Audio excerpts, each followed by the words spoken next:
If you compare reduce or increase the amplitude or velocity, which do you use to compare to include that to say that the velocity or amplitude is increased or to reduce? Sorry, em nói tiếng Việt luôn chứ bạn. Tức là em hỏi là khi mà thầy muốn so sánh đó là cái dẫn chuyển cái cường độ và cái thời gian đó, cái tốc độ thì thầy so sánh là cái hỗn số nào để mình kết luận được đó. Okay. For the routine studies like median, ulnar, radial, we have reference values for velocity. So we compare against that. When we do not have reference values, for example, children, that's when we like to use side to side. Amplitude, again, there are reference values, but they are very broad. So it can go from 4 millivolt to 16 millivolts, very large range. That's where I like to use side to side comparisons. Nếu mà mình đo những cái tốc độ với dây thần kinh mình thường quy, ví dụ như dây trụ này, dây nhựa này, thì mình sẽ có một cái thông số chuẩn. Thì lúc đó mình dùng cái thông số chuẩn. Nếu mà mình đo những cái ở những trường hợp mình không có thông số chuẩn, ví dụ như là đo ở trẻ em ấy, thì mình sẽ dùng so sánh hai bên. Còn một số cái trường hợp đối với cái biên độ ấy, thì cái biên độ có một cái vấn đề nó có thông số chuẩn nhưng mà nó rất là rộng, có thể là từ 4 tới 16 mm. Thì lúc đấy thì vì nó rộng như vậy, tôi thích là so sánh hai bên hơn.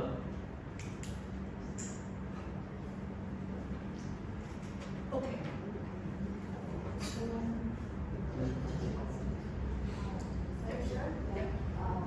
Em muốn hỏi là từ nãy thì có báo là trong trường hợp là đốt hiện trường ấy thì sẽ không áp dụng cho đo độ rộng của dây chày.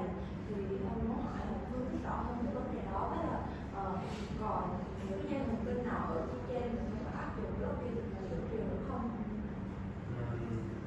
In the conduction block, we don't use the conduction block with the tubular nerve. Tibial. So can you explain this more clearly? And in the upper limb,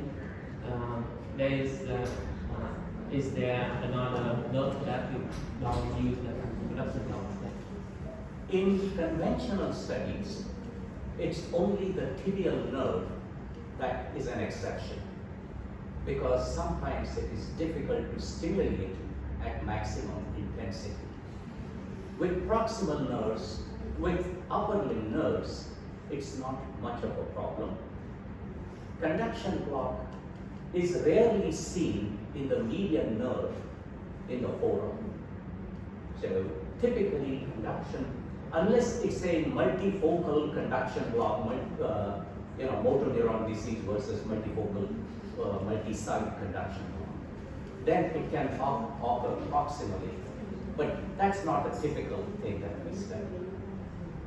Thì đối với cái dây chày ấy, thì khi mà mình kích thích ở cái góc chia ấy, thì nó rất là khó để mà đạt được cái ngưỡng tối đa.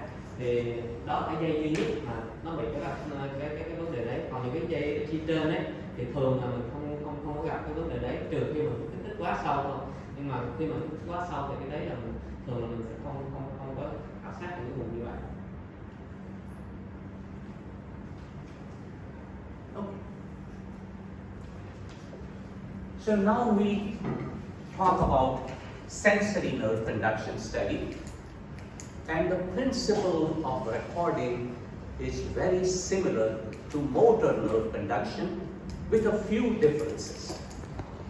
Thì cái dẫn truyền vận động nó cũng tương tự như cái dẫn truyền cảm giác thôi, nhưng mà nó sẽ có một số cái khác biệt. In motor nerve conduction, we stimulate from the nerve and record from the muscle. In sensory nerve conduction, we stimulate the nerve and record from the nerve. Thì trong những trường vận động ấy, chúng ta đo kích thích ở dây thần kinh, chúng ta đo cơ, Còn ở trong những trường cảm giác thì chúng ta kích thích ở thần kinh và chúng ta đo ở thần kinh luôn. In motor nerve conduction, when you stimulate one axon, you may excite 100 muscle fibers. So you get a biologic amplification and you get a much larger signal. Thì ở trong những trường vận động á, mình kích thích một axon á, thì mình sẽ kích hoạt rất là nhiều cái sợi cơ, vài trăm cái sợi cơ, thì lúc đó mình sẽ thấy được cái biên độ nó rất là cao. Therefore, in motor nerve conduction study, we get a large response.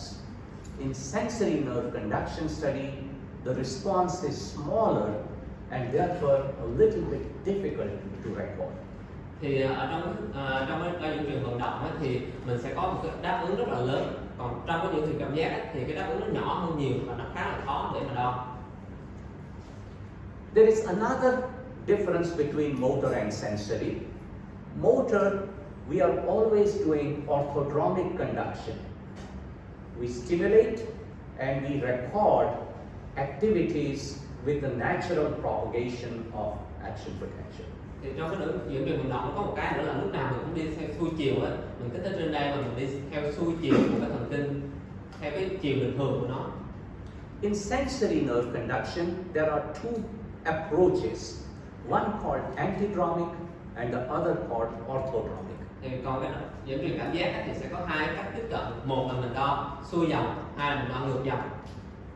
So this is antidromic recording, where we stimulate at the wrist and we record from the finger. Cái hình đầu tiên là mình đo ngược dòng, là mình kích thích ở cổ tay và mình đo ở ngón tay. Sensory action potentials in our body start distally and go proximally. Here we are doing opposite, and therefore this is antidromic. Cái cảm giác bình thường nó đi từ ngón tay về phía góc chi, tuy nhiên ở đây mình đi ngược lại từ cái cổ tay ra ngón tay nên nó gọi là ngược chiều. You can do orthodromic, where you stimulate the finger and you record proximally. Mình cũng có thể làm ngược lại là mình kích thích ở cái ngón tay và mình đo ở cái cổ tay, ở cái góc chi. You can use whichever method you feel comfortable with. Okay. We typically do antidromic in the fingers. Thường ở ngón tay là mình sẽ đo ngược chiều. There are important differences between antidromic and orthodromic. Most importantly, it's the amplitude. Thì cái đo ngược chiều và xuôi chiều nó có những cái khác biệt, và cái khác biệt quan trọng nhất là cái biên độ. If you are doing studies in the hand, orthodromic gives you much less amplitude. Thì khi mà dùng cái đo xuôi chiều ở cái tay ấy, thì cái biên độ sẽ thấp hơn rất là nhiều. Therefore, we prefer to do antidromic. Thì đó là lý do mà mình thích dùng cái ngược chiều hơn. The negative side is with antidromic recordings, sometimes you get muscle artifact. Nhưng mà có bất lợi là khi mình đo ngược chiều ấy, thì đôi khi mình sẽ có cái nhiễu của cái cử động cơ. And if they are excessive, then we will also do orthodromic. Nhưng mà có cái cách đó là lý do mình có cách loại trừ cái chuyện đấy nên mình không có lo chuyện đo được ngược chiều. In motor nerve conduction studies, we typically stimulate distal and proximal at many sites. Đối với vận động ấy, thì thường mình sẽ đo ở ngọc chi và gốc chi ở nhiều vị trí. A property that I just explained in motor nerve conduction is that the amplitude remains relatively constant when you go from distal to proximal sites. Thì vì là khi mà mình kích thích ở ngọc chi hay gốc chi thì cái biên độ nó không có thay đổi nhiều.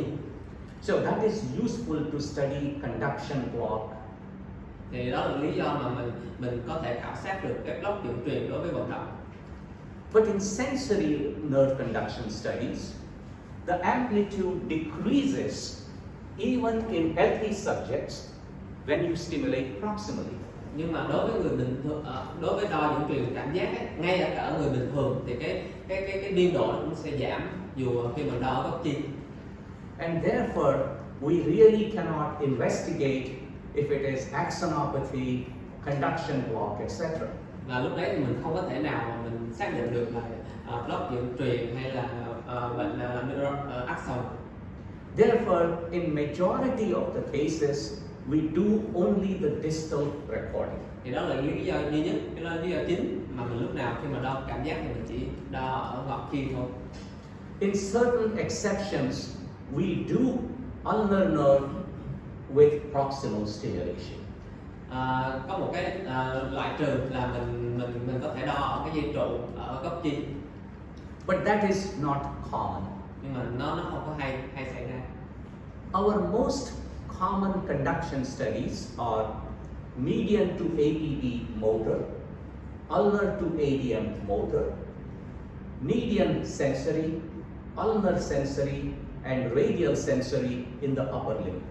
Thì ở trong cái bình thường á, mình sẽ đo vận động ở dây giữa, dây trụ, cảm giác ở dây giữa dây trụ và cái cảm giác đi quay. In the lower limb, it is fibular or peroneal motor, tibial motor, pseudo sensory, and superficial peroneal sensory. Thì ở cái chi dưới mình sẽ đo vận động của dây chày, dây mát, đo cảm giác của dây suran, dây magnum. That's our typical workup. Other nerves are studied depending upon the patient. Thì cái đó là cái thường quy, còn những cái dây khác mình sẽ phụ thuộc vào cái lâm sàng để mình thay đổi.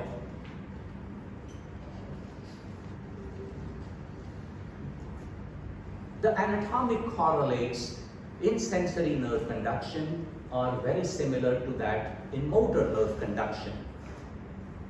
Latency will be increased because of demyelination or loss of fast conducting axon. Thì cái tương ứng với cái giải phẫu nó cũng tương tự như ở cái đo vận động thôi. Cái latency thời gian tìm nó sẽ tăng khi ở 70 liên hoặc là mất cái axon. Amplitude is reduced because of loss of axons or increased temporal dispersion. Cái biên độ nó giảm ở trong trường hợp là mất cái axon hoặc là nó phát tán theo thời gian. It is very difficult to differentiate loss of axons and increased temporal dispersion in sensory nerve conduction. Ở trong cái đo dẫn truyền cảm giác á, thì rất là khó phân biệt cái mất axon và phát tán theo thời gian. Because the responses are inherently small and short duration. Vì cái đáp ứng ấy thường là biên độ nó thấp và cái duration của nó nhỏ. So let's look at some patterns. Focal demyelination, most commonly seen in carpal tunnel syndrome. This is stimulation at the palm. Okay? Stimulate at the palm, record from digit. Lesion is proximal, so your response is going to be normal in latency. Thì cái này là ở cái bệnh ống cổ tay thì là cái bệnh mà 7 myelin thường hay gặp nhất. Thì bây giờ cái đầu tiên là mình sẽ kích thích ở cái bàn tay thì nó là ở ngọn chi so với cái tổn thương. Proximal stimulation at the wrist. Now the action potentials must go through the demyelinated part, and therefore the latency is increased. Còn khi mà mình kích thích ở cái cổ tay ấy, thì cái điện thế động nó phải đi qua cái chỗ tổn thương ấy, nên cái latency nó sẽ tăng lên. The amplitude in the palm stimulation is borderline normal. Cái biên độ ở cái bàn tay ấy, thì nó ở cái ngưỡng bình thường. If the amplitude was also reduced, that will indicate loss of axons also. Nếu mà cái biên độ nó giảm ấy, thì lúc đó nó có thể là biểu hiện là bệnh nhân này có thể là mất cái axon ở cái bàn tay. Comparisons are very important in sensory nerve conduction studies. Cái chuyện so sánh thì rất là quan trọng trong khảo sát những truyền cảm giác. This is used extensively in carpal tunnel syndrome. So one comparison shown here. Radial nerve innervates the outer portion of the thumb. Median nerve innervates the inner portion of the thumb. We stimulate at 10 centimeter distance And in normal nerves, we expect to see the same latency for both nerves. Thì cái dây nhựa ấy, thì nó chạy ở cái mặt trong của cái ngón cái, còn cái dây quay ấy, thì nó ở phía mặt ngoài. Thì mình đo cái cảm giác ở cái ngón tay ấy, thì mình đo khoảng 10 cm xuống phía dưới cổ tay. Thì bình thường mình sẽ dự đoán là hai cái vận tốc này sẽ phải như nhau. If you have carpal tunnel syndrome, then the median response will come late and you will get longer latency difference between median and radian. Khi mà mình có cái hội chứng ống cổ tay ấy, thì cái dây giữa sẽ chậm hơn, thì lúc đó mình sẽ có cái sự chênh lệch giữa hai cái latency. So here you can see, this is normal, very little latency difference. In carpal tunnel syndrome, you got a lot of latency difference. Thì ở đây là ở một cái bệnh nhân bình thường và một cái bệnh nhân bị hội chứng ống cổ tay, mình sẽ thấy hai cái thời gian tìm của nó khác nhau xa. You can make similar comparisons for carpal tunnel by recording from the ring finger, which has got ulnar innervation on the median side and median innervation on the lateral side. Thì mình cũng tương tự ở cái ngón thứ tư ấy, thì ở phía ngoài ấy là của cái dây trụ, phía trong là của cái dây giữa, thì mình làm tương tự cái này. You can also make a comparison by stimulating the median nerve in the palm and recording orthodromically at the wrist, and compare with ulnar nerve stimulation in the palm and record orthodromically on the wrist. Mình còn một cách nữa là mình sẽ kích thích ở cái bàn tay của cái dây giữa và mình đo xuôi chiều ở cái cổ tay, và mình kích thích ở cái bàn tay của dây trụ, mình đo xuôi chiều ở cái cổ tay.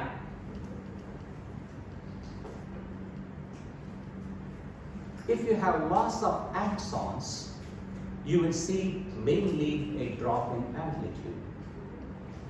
And here is an example of polyneuropathy, where you have loss of amplitude in multiple nerves. Khi mà mình tổn thương cái axon, cái sợi trục ấy, thì mình sẽ bị giảm cái biên độ. Thì đây là một cái ví dụ của bệnh đa dây thần kinh, thì mình có mất giảm cái biên độ của hai cái dây. Sensory nerve conduction studies are most useful for localizing sites of lesion. Thì cái khảo sát dẫn truyền cảm giác sẽ có lợi ích trong cái chuyện mà mình đánh giá được vị trí tổn thương. So this is the spinal cord, this is the ventral root which is motor, and this is the sensory root. Thì đây là cái tủy sống và nó đi ra hai cái rễ cảm giác và rễ vận động. The sensory dorsal ganglion is outside of the spinal cord. Thì cái hạch của cái rễ cảm giác ấy, nó sẽ ở ngoài cái tủy. The motor axon, motor neuron is inside. Còn cái vận động ấy, thì cái motor neuron của nó nằm ở phía trong cái tủy sống. So if you had a preganglionic lesion like radiculopathy, your motor will be affected. Thì khi mà mình có một cái tổn thương mà tiền hạch, tức là ví dụ như là ở trong cái thoát vị đĩa đệm ấy, thì mình sẽ cái sợi trục vận động sẽ bị tổn thương. Because of the lesion over here, the patient will have sensory complaints.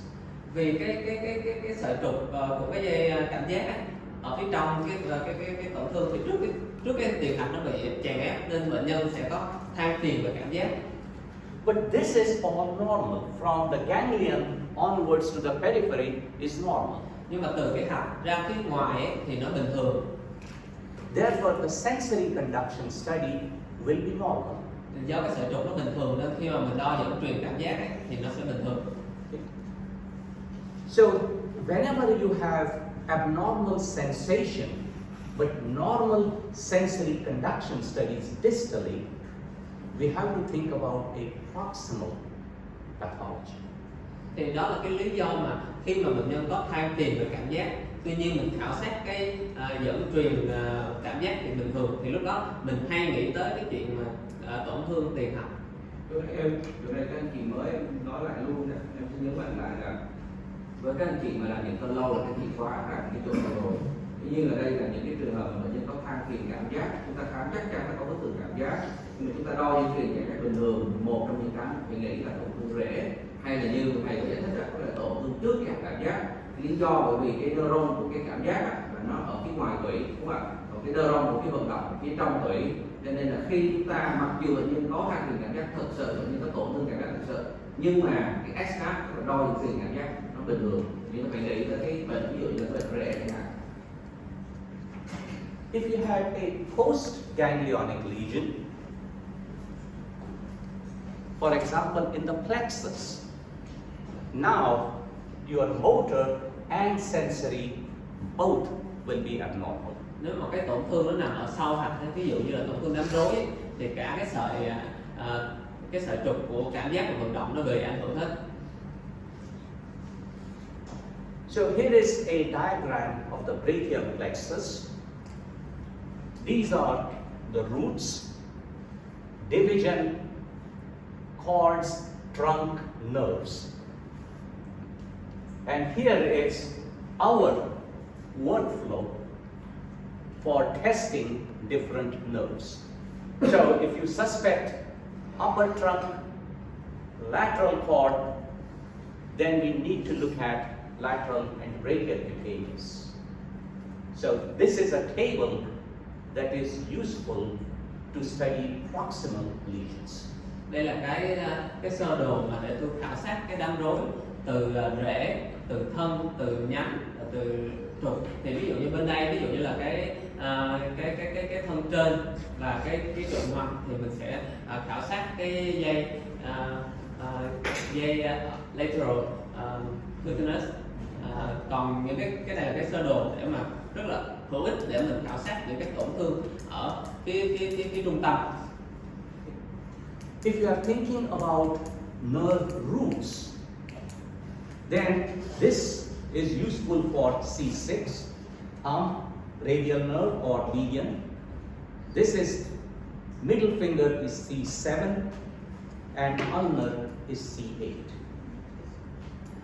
Thì ví dụ chúng ta tổn thương rễ thì chúng ta thường sẽ nhìn vào cái ngón tay ấy, thì hai ngón đầu là C6, ngón giữa là C7 và phía cuối cùng là C8. There are two important sensory nerve conduction studies in the forearm. Thì có hai cái khảo sát cảm giác quan trọng ở cái tay. So whenever you think, is this an ulnar nerve pathology or a proximal pathology, we like to study the medial and brachial cutaneous nerve. Thì ví dụ như là mình muốn xem coi là cái tổn thương nằm ở cái dây trụ hay là nằm ở sâu hơn của cái dây trụ, thì chúng ta sẽ sử dụng cái medial cutaneous. Similarly, to differentiate median from proximal pathology, we can use the lateral and brachial cutaneous.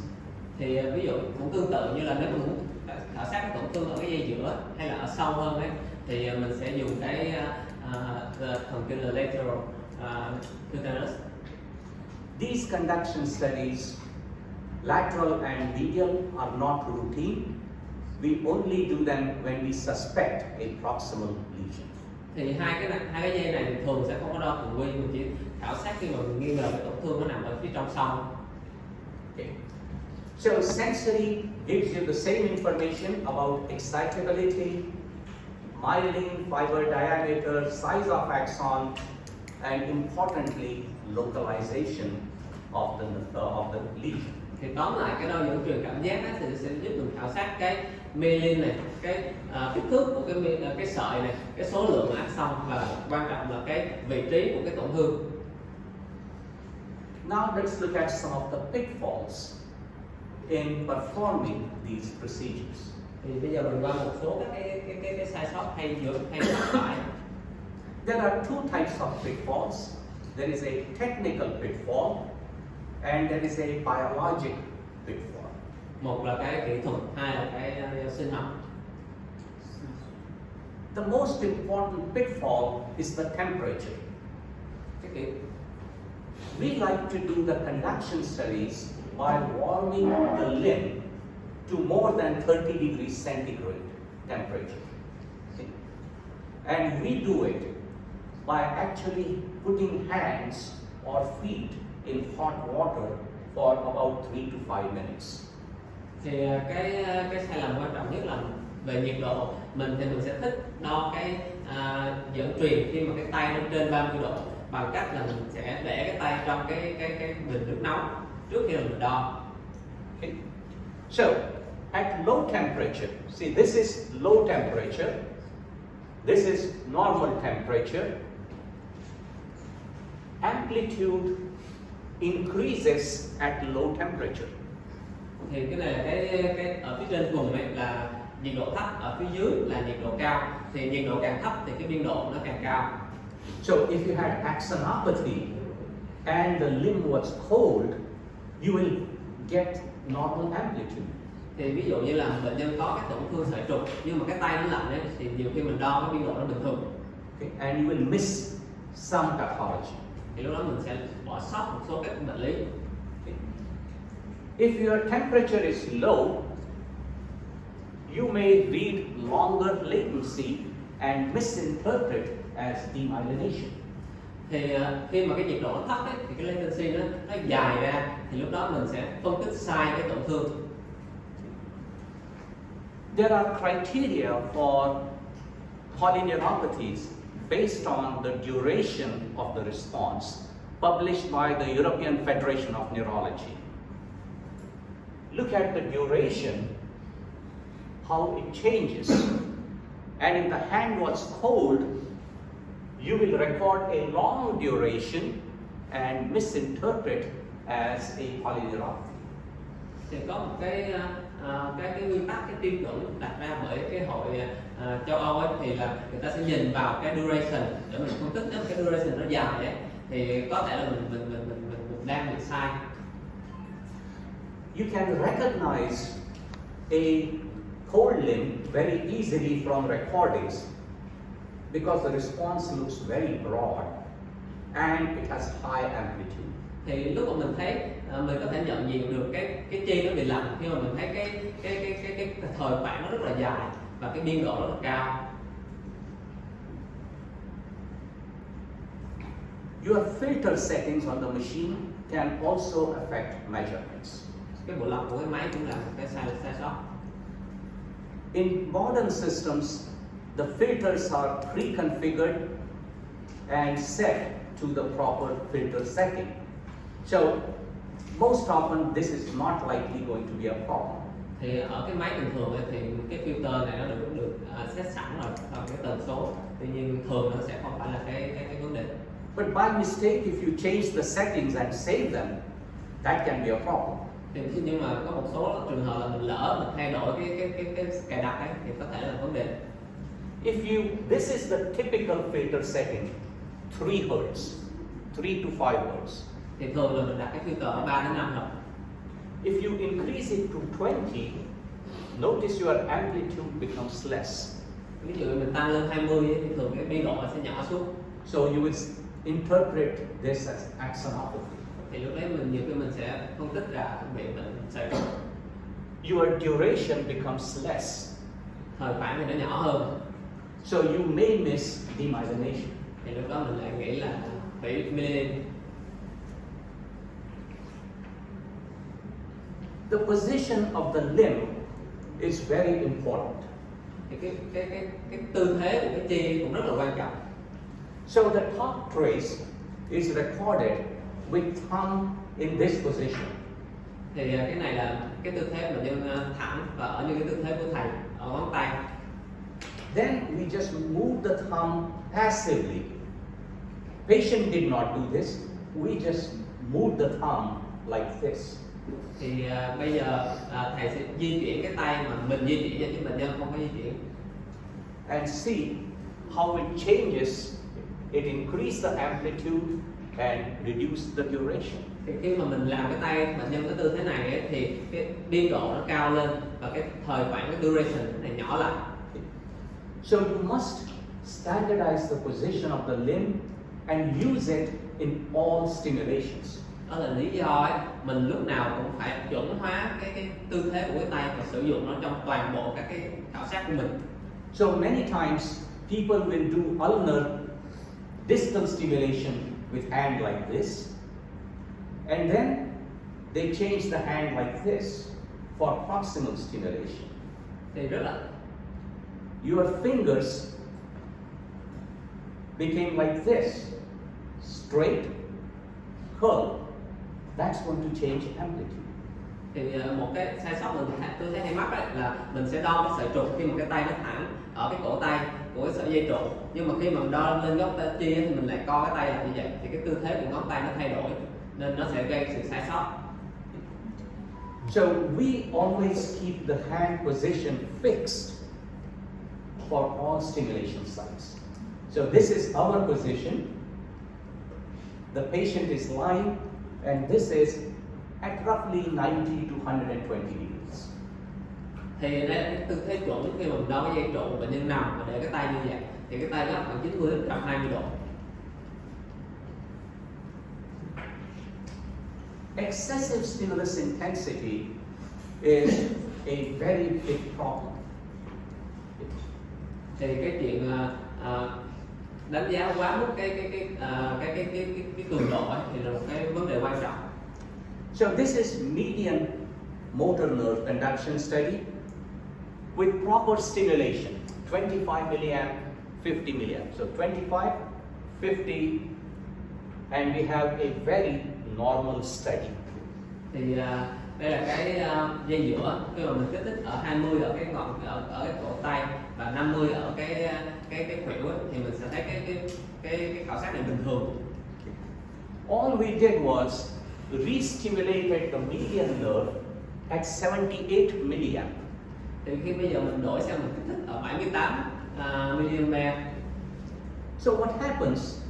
Your ulnar nerve is very close to the median nerve, and you also stimulate the ulnar nerve. Thì vì cái dây trụ nó ở sát bên ấy, thì thường mình kích thích cường độ cao vậy mình kích thích luôn cái dây trụ. Ulnar nerve supplies first dorsal neurosis, which is right behind APP. Thì cái ulnar nerve này cái dây trụ này nó cũng sẽ kích thích cái dây cốt một của tay, nó ngay gần sát cái một cái. You also stimulate many ulnar muscles in the palm. Thì mình cũng kích thích rất là nhiều cái cơ ở cái bàn tay. Because of stimulation of many muscles, you get a very large response. So it is 8.1, now it is 13.7. Rồi mình kích thích nhiều cơ như vậy nên cái đáp ứng mình ghi ở đây được nó rất là cao, và mình thấy cái sự thay đổi biên độ từ 8 đến 13. Notice the top response has got a downward deflection. Thì mình để ý rằng phía trước ấy, nó có cái đi xuống Like this. như là cái hình. This indicates that either your electrode is not on the muscle or you are recording from something far away. Thì cái hình này nó cho thấy rằng mình một là mình cái vị trí của cái điện cực mình không có đúng, hai là mình đang kích thích cái gì đó ở phía xa so với cái điện cực này. Notice that your latency became short, 2.4 instead of 3. Thì mình thấy cái latency này nó giảm từ bên kia là 3, một bên là 2.4. And the latency difference, instead of 4.3, now it became 4.9. Thì lúc này mình sẽ thấy rằng cái latency ở cái cổ tay và cái khuỷu nó khác nhau xa hơn. Conduction velocity reduced from 50, which is normal, to 43. Thì cái vận tốc sẽ giảm xuống từ 50 là bình thường xuống 43. Your amplitude decreased almost 40%. Cái biên độ nó giảm khoảng 40%. So all of a sudden, if you just looked at the numbers, it looks like there may be conduction block, there may be slowing. Thì nếu mà mình chỉ nhìn vào cái con số thôi, nhìn nó giống như một cái block giữa truyền. So this was a technical problem which may be misinterpreted as pathology. Thì cái này là một cái sai sót về kỹ thuật, có thể là mình đánh giá sai cái tổn thương của bệnh nhân. This is what we call the electromyography pathy. So, electromyographer gives the disease by wrong methods. Thì cái đó là cái tôi hay gọi là cái bệnh được đưa bởi cái bác sĩ cái người làm điện cơ. So once again, we must follow Professor Kimura's rule. Look at the muscle first, then look at the response. Thì một lần nữa thì tôi nhắc lại là phải theo cái luật của cái giáo sư Kimura, là nhìn cái cơ nó co trước, là phải nhìn cái đáp ứng. If it is only median nerve, this is the way it will twitch. If it is median and ulnar, now hand will twitch like this. Thì nếu mà chỉ dây giữa thì cái cơ nó sẽ co như vậy, còn nếu cả dây trụ thì cái cơ nó sẽ co như vậy.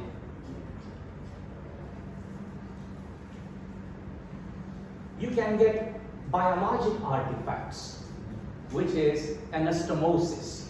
Thì cái này là cái sai lầm do cái mặt giải phẫu học. The most common one is Martin Gruber anastomosis. Thì cái bất thường giải phẫu hay gặp nhất là cái bất thường Martin Gruber. Ulnar nerve goes like this, usually. In Martin Gruber, there are many varieties. Some ulnar fibers come in the median and then cross over to ulnar. They go like this. So, if I have, in most subjects, it makes very little difference. But if you have carpal tunnel, now it becomes tricky. Thì bình thường ấy, cái dây trụ sẽ đi thẳng như vậy, nhưng ở trong cái Martin Gruber nó có rất là nhiều miếng thể, một cái phần của cái sợi trụ dây giữa sẽ đi qua cái dây trụ. Thì nếu mà ở người bình thường ấy thì mình rất là dễ phân tích, nhưng mà nếu mình thêm một hội chân mô tay thì mọi thứ nó đều rất là sẽ hơi bị tricky một tí. So in carpal tunnel, you stimulate at the wrist, you stimulate only the median nerve, and you got delayed latency, 5.1. Thì ở cái hội chân mô tay ấy, mình kích thích ở cái cổ tay thì mình sẽ thấy cái latency nó bị chậm. When you stimulate proximally, you stimulate median and ulnar fibers. Median fibers go through carpal tunnel and therefore they are slow. But ulnar fibers are normal and they give you normal latency. Thì khi mà mình kích thích ở cái phần khuỷu ấy, thì cái phần mà cái dây trụ bình thường ấy thì nó đi qua cái carpal tunnel, cái ốc cổ tay thì nó bị chậm. Nhưng mà nó có một cái sợi nó đi qua cái sợi trục của dây giữa dây trụ thì nó không có qua cái ốc cổ tay thì nó lại bình thường, thì đó cái latency nó bình thường. So you get a downward deflection because of ulnar stimulation, and you got a short latency difference giving you a very high conduction velocity. Thì lúc đó mình sẽ thấy một cái đường đi xuống là do mình kích thích cái dây trụ, và lúc đấy thì cái latency nó giảm, thì mình sẽ thấy là cái sự chênh lệch nó thấp và cái velocity, cái vận tốc nó sẽ rất là cao. And that can be very confusing. What we do is we change the marker position to the beginning of this response, and then you get the normal conduction velocity. Thì cái này mình thấy cái hình này mình khá là khó phân tích, nhưng bây giờ mình sẽ di chuyển cái đánh dấu của cái phía sau á ra cái phần khi mà cái đường đi lên thì mình sẽ thấy cái velocity của nó giảm xuống 52. Another innervation anomalous, when you stimulate at the ankle and record from the EEB, you get small response. When you stimulate at fibular head, you get a big response, which does not make sense. Thì tương tự phía dưới mình đo ở EEB, mình kích thích ở cái cổ chân ấy thì cái đáp ứng nó nhỏ, nhưng mà mình kích thích ở trên cái chỗ cái xương mát ấy, thì cái kích thích lại to hơn. But if you stimulate the accessory branch of the peroneal nerve, you also get a response. Thì bây giờ mình sẽ kích thích một cái peroneal nerve ấy, thì đột nhiên mình lại có một cái đáp ứng tương tự như cái đáp ứng mình kích thích ở cái đầu dây mát, cái đầu của xương mát. So this is called the accessory peroneal nerve anomalous innervation. Thì cái này là cái bất thường của cái thần kinh phụ của chạy. So in conclusion, nerve conduction studies can localize the lesion. We can stimulate at different sites. We can measure latency, amplitude, change in amplitude, change in duration. We can characterize the lesion. Is it demyelinating, conduction block, axonopathy?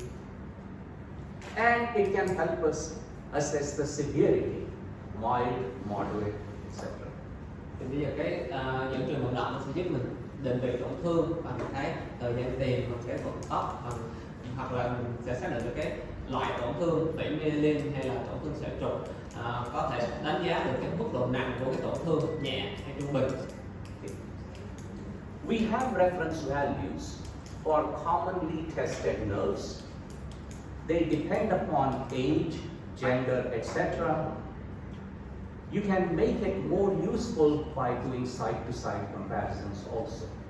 Thì mình có những cái thông số chuẩn, cái thông số này sẽ phụ thuộc vào tuổi, chiều cao và nhiều thứ khác nữa. Ngoài ra mình có một cái cách khác nữa là mình so sánh hai bên, thì nó cũng là một cách hay. Always watch the waveform and muscle movement to reduce any artifacts. Thì mình lúc nào mình phải quan sát cái dạng sóng và cái di chuyển của cái chi để hạn chế cái lỗi kỹ thuật. Correlate it with physical examination and history. Mình phải so sánh với lại cái khám và cái bệnh sử. For example, if you find conduction block on nerve conduction, but there is no weakness, the conduction study is wrong. Bây giờ nếu mà mình thấy là rõ ràng có cái block dẫn truyền trong một khám rất là kỹ nhưng mà không hề có cái yếu, thì coi chừng cái đo dẫn truyền nó sai. Okay. Or if you find very fast conduction velocities, maybe there is anomalous innervation. Hoặc là mình thấy một cái dẫn truyền, tốc độ dẫn truyền rất là nhanh, thì coi chừng nó có cái bất thường về giải phẫu. And know the limitations of the method. Thì mình phải biết được cái hạn chế của cái kỹ thuật này. We are studying fastest conducting fibers only. We cannot use motor nerve conduction study to investigate small fiber neuropathies. Thì cái kỹ thuật này nó sẽ chỉ đo được những cái sợi nhanh nhất của cái vận động thôi, còn những cái sợi nhỏ thì mình không có khảo sát được. So that's where we stop with conductions and take any questions. Thì mình kết thúc cái đo dẫn truyền ở đây, thì mọi người có câu hỏi nào không ạ? In a sural measure, sural nerve measure, it is difficult to get exactly amplitude. They score a stimulus artifact.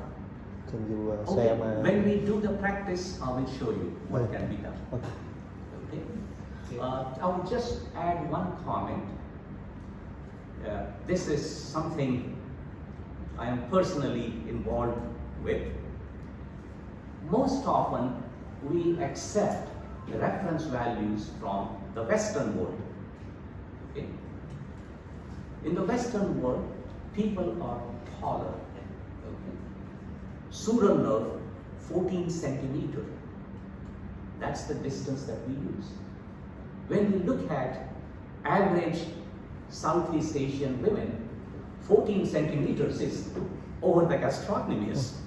It's very difficult.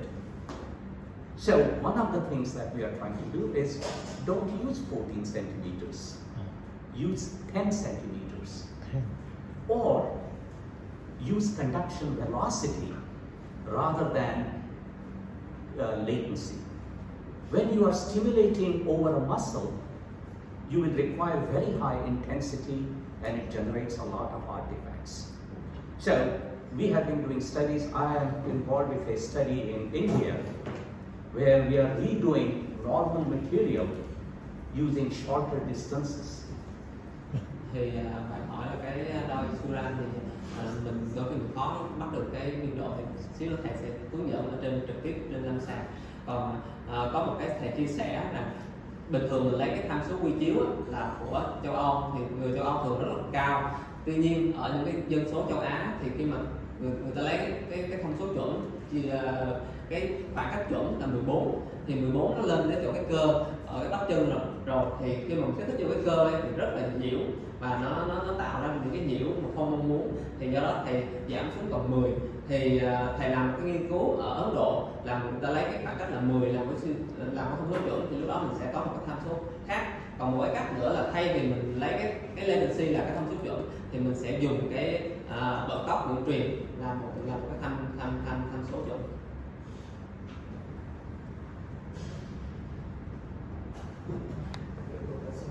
I have one question for you. How to differentiate between demyelination and isoloss when all nerve in nerve conduction studies are absent? For example, CVT patients. Yeah. When there is no response, we really cannot make any comments whether it's conduction block or whatever. So if there is no response, in conduction block, you try to stimulate as distally as possible. And if you still don't get, because in conduction block, the distal segment is still normal, okay? So in axonopathy, the nerve is gone. So no matter what you stimulate, you will get absent response. Sometimes it happens that the conduction block is very, very distal, in which case you cannot get it. So the strategy is try to stimulate as distally as possible and see if you get a response. Thì bạn hỏi là trong cái trường hợp mình không ghi nhận được bất kỳ một cái đáp ứng nào thì mình phân biệt được cái block dẫn truyền hay là cái tổn thương sợi trục hay không, thì thầy trả lời rằng khi mà mình không được cái đáp ứng thì mình không có kết luận được cái gì hết. Nhưng mà có một cái trường hợp là một số cái block dẫn truyền nó nằm ở rất là xa ngọn chi, thì mình khi đó mình kích thích ở ngọn chi ở xa nhất có thể, thì đôi khi mình sẽ ghi được cái đáp ứng đấy thì mình sẽ phân biệt được. Còn nếu mà mình không ghi được đáp ứng thì mình không kết luận được gì hết. For example, with Bell's palsy and facial nerve lesions, we typically stimulate at the foramen. Instead of that, stimulate here, the facial nerve. Go as distal as you can. Thì ví dụ như những cái tổn thương như mặt ấy thì thường mình sẽ kích thích ở cái lỗ tai như vậy. Nhưng mà nếu mà mình không ghi được đáp ứng gì ấy, thì đôi khi mình sẽ kích thích ở gần hơn ở cái một cái dương này. I have a question about the onset latency and the peak latency.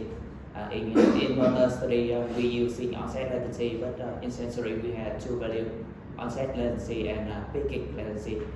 Most of the time we using peak latency, but some hospital also using onset latency. So any disadvantage of it?